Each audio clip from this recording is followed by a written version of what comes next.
क्या कोई कंपनी जो प्रॉफिट शो कर रही है वो फाइनेंशियली वीक हो सकती है? जी हाँ, बिल्कुल हो सकती है। और यही चीज मैक्सिमम रिटेल इन्वेस्टर्स को पता ही नहीं होती। रिटेल इन्वेस्टर्स देखते हैं कि स्टॉक प्राइस ऊपर जा रहा है, लो पीई है और न्यूज पॉजिटिव है, बस बाय कर लेते हैं। लेकिन big investors like Warren Buffett वो एक कंप्लीटली डिफरेंट गेम खेलते हैं। वो रेवेन्यू नहीं देखते, वो स्टोरी नहीं देखते, वो कैश देखते हैं। और इसीलिए उनकी कंपनीज 10 साल तक कंपाउंडिंग करती हैं और रिटेल इन्वेस्टर्स बस एवरेजिंग के लूप में फंस कर रह जाते हैं।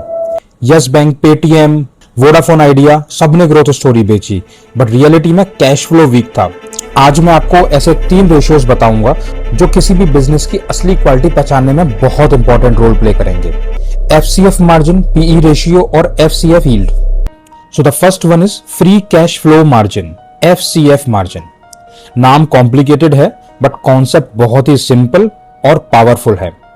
सिंपल लैंग्वेज में बात करें तो ये रेशियो बताता है कि कंपनी अगर 100 रुपए की सेल्स कर रही है तो उसमें कितना रियल कैश बच रहा है। क्योंकि मार्केट में प्रॉफिट्स को मैनिपुलेट किया जा सकता है बट कैश को मैनिपुलेट करना थोड़ा मुश्किल रहता है।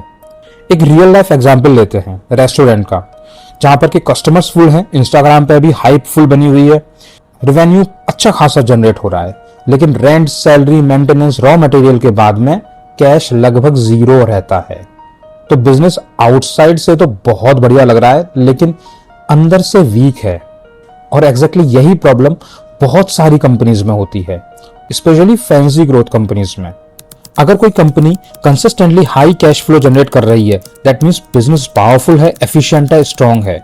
फॉर एग्जाम्पल एप्पल जैसी कंपनीज, ये एक कैश फ्लो मशीन बन चुकी हैं।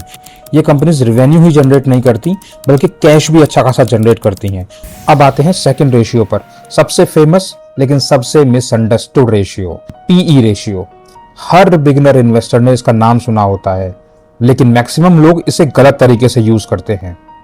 रिटेल इन्वेस्टर क्या देखता है? लो पीई है मतलब कि स्टॉक चीप रेट में मिल रहा है, लेकिन रियलिटी में चीप स्टॉक होने के कुछ रीजन हो सकते हैं। हो सकता है कि वीक बिजनेस हो, डेड ग्रोथ हो या फिर इंडस्ट्री ही कोलैप्सिंग फेज में हो। सो लो पीई ऑटोमेटिकली अपॉर्चुनिटी नहीं बन जाती, कभी कभी डेंजर साइन या वार्निंग सिग्नल भी हो सकती है। लेकिन रिटेल इन्वेस्टर इसी ट्रैप में फंसता है।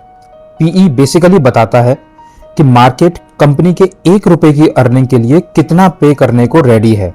अगर पीई हाई है तो हो सकता है मार्केट फ्यूचर ग्रोथ एक्सपेक्ट कर रहा हो। लो पीई अंडर वैल्यूएशन का साइन भी हो सकता है और ब्रोकन बिजनेस का साइन भी हो सकता है। फॉर एग्जाम्पल टेस्ला का पीई हमेशा हिस्टोरिकली हाई रहा है क्योंकि मार्केट हमेशा टेस्ला को लेकर बुलिश रहा है। मार्केट ने टेस्ला के केस में हमेशा फ्यूचर में ग्रोथ प्रिडिक्ट की है। वहीं दूसरी साइड कुछ पीएसयू कंपनीज हैं जिनका कि पीई लो रहता है लेकिन ग्रोथ है ही नहीं। सो सिर्फ पीई देखकर स्टॉक खरीदना डेंजरस शॉर्टकट है। अब आते हैं तीसरे रेशियो पर, YCF yield, free cash flow yield. ये बेसिकली पीई का एक स्मार्टर कजिन है। देखो, अर्निंग को मैनिपुलेट किया जा सकता है लेकिन कैश को मैनिपुलेट करना थोड़ा टफ है, इसलिए स्मार्ट इन्वेस्टर्स कैश फ्लो से ऑब्सेस्ड रहते हैं। और वाईसीएफ यील्ड ये बताता है कि आप जो स्टॉक प्राइस पे कर रहे हैं उसके अगेंस्ट कंपनी कितना रियल कैश जनरेट कर रहा है। एंड जनरली अगर हायर वाईसीएफ यील्ड है दैट मीन्स एक बेटर वैल्यू आपको मिल रही है। सपोज कीजिए 2 दुकानें हैं, एक अकाउंटिंग प्रॉफिट शो कर रहा है और दूसरा रियल कैश शो कर रहा है। मार्केट किस पे ट्रस्ट शो करेगा? रियल कैश वाले पे। तो नेक्स्ट टाइम स्टॉक बाय करने से पहले सिर्फ चार्ट मत देखिए, सिर्फ पीई मत देखिए, तीनों चीजें चेक कीजिए। चेक कीजिए कि कंपनी कैश जनरेट कर रही है या नहीं, स्टॉक ओवर वैल्यूड तो नहीं है, या फिर जो प्राइस आप पे कर रहे हैं उसकी वैल्यू मिल रही है या नहीं मिल रही है। ये सब चीजें आपको एफसीएफ मार्जिन, पीई रेशियो और एफसीएफ यील्ड से मालूम चल जाएंगी। फिनोलेंस को सब्सक्राइब कीजिए क्योंकि नेक्स्ट वीडियो में हम बात करेंगे कि कैसे ये कंपनीज अकाउंटिंग ट्रिक्स यूज करके इन्वेस्टर्स को फूल बनाती हैं।